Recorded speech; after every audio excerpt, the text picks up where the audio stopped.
আসসালামু আলাইকুম রহমতুল্লাহ। আমি হাসান, স্বাগত আজকের ক্লাসে। তো বন্ধুরা দেখো, আমি ট্যাগ কোশ্চেনের আবারও একটা ভিডিও নিয়ে তোমাদের সামনে উপস্থিত হয়েছি। আমি ছোট ছোট বিষয়গুলো নিয়ে তোমাদের সাথে আলোচনা করার চেষ্টা করি। তো এখানে দেখো আজকের ক্লাসে এখানে কি বলছে, রোজ 12তে বলছে ইম্পারেটিভ স্টেটমেন্টটি যদি লেটস দ্বারা যদি শুরু হয়, লেট অ্যাপোস্ট্রফি এস, লেটস দিয়ে যদি শুরু হয়, ইম্পারেটিভ সেন্টেন্স যদি লেটস দিয়ে যদি শুরু হয়, তবে ট্যাগ কোশ্চেনে শ্যাল উই ব্যবহার করতে হয়। ট্যাগ কোশ্চেনে কি করব আমরা? শ্যাল উই ব্যবহার করব। ইম্পারেটিভ সেন্টেন্স যদি লেটস দিয়ে যদি শুরু হয়, তাহলে ট্যাগ কোশ্চেন করার সময় আমরা অবশ্যই শ্যাল উই ব্যবহার করব। একটা উদাহরণ দেখি, let's have a party, let's have a party, let's have a party. তাহলে এখানে আমরা কি করব? ট্যাগ কোশ্চেন করার সময় আমরা শ্যাল উই ব্যবহার করব, শ্যাল উই এবং প্রশ্নবোধক চিহ্ন ব্যবহার করব। এরপর আরেকটা উদাহরণ দেখি, let's enjoy the movie, let's enjoy the movie. এই ক্ষেত্রে আমরা এখানে কি ব্যবহার করছি? শ্যাল উই ব্যবহার করছি এবং শেষে প্রশ্নবোধক চিহ্ন ব্যবহার করছি। তাহলে ইম্পারেটিভ সেন্টেন্স যদি লেটস দ্বারা যদি শুরু হয়, তাহলে অবশ্যই আমরা কি করব? আমরা ট্যাগ কোশ্চেন করার সময় আমরা শ্যাল উই ব্যবহার করব। এরপরে রুলসে কি বলছে?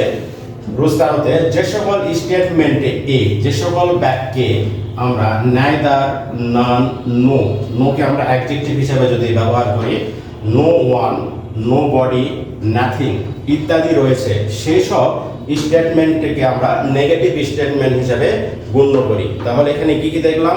Neither, none, no one, nobody, nothing ইত্যাদি যে সকল স্টেটমেন্টে থাকবে, সে সকল স্টেটমেন্টকে আমরা কি করব?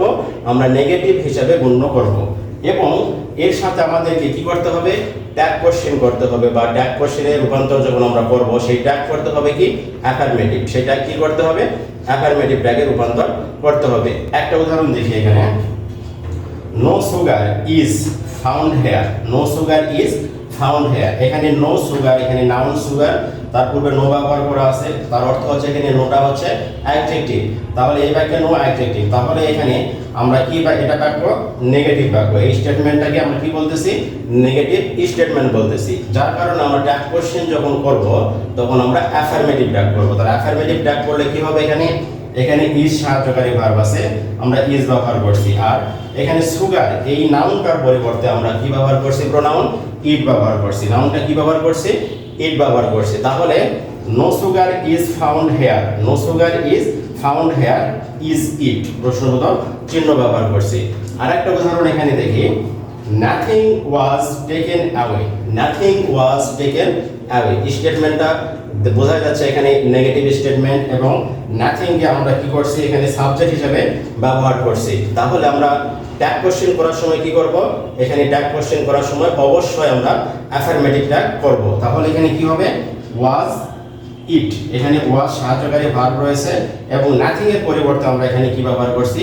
ইট প্রোনাউন ব্যবহার করছি, এবং প্রশ্নবোধক চিহ্ন এখানে দেওয়া হয়েছে। তাহলে আমরা এই ভিডিও থেকে, এই রুলসে কি দেখলাম? আমরা nobody, neither, nobody, no one ইত্যাদি যদি কোনো সেন্টেন্সের মধ্যে যদি থাকে, তাহলে সেই সেন্টেন্সটাকে বা সেই স্টেটমেন্টটাকে আমরা নেগেটিভ বলে গণ্য করব, এবং অ্যাফার্মেটিভ করব কি? আমরা ট্যাগ কোশ্চেন কি করব? আমরা ট্যাগ কোশ্চেন করব হচ্ছে অ্যাফার্মেটিভ। ট্যাগ কোশ্চেন আমরা অ্যাফার্মেটিভ করব। তো বন্ধুরা, আজকের ক্লাস এখানেই থাকবে। তোমরা আমার এই ক্লাসটাকে লাইক, শেয়ার, কমেন্ট করবে, এবং আগামী ক্লাস পাওয়ার জন্য তোমরা অবশ্যই আমাদের পেজটাকে ফলো দিয়ে রাখবে। তোমরা ভালো থাকবে। আল্লাহ হাফেজ।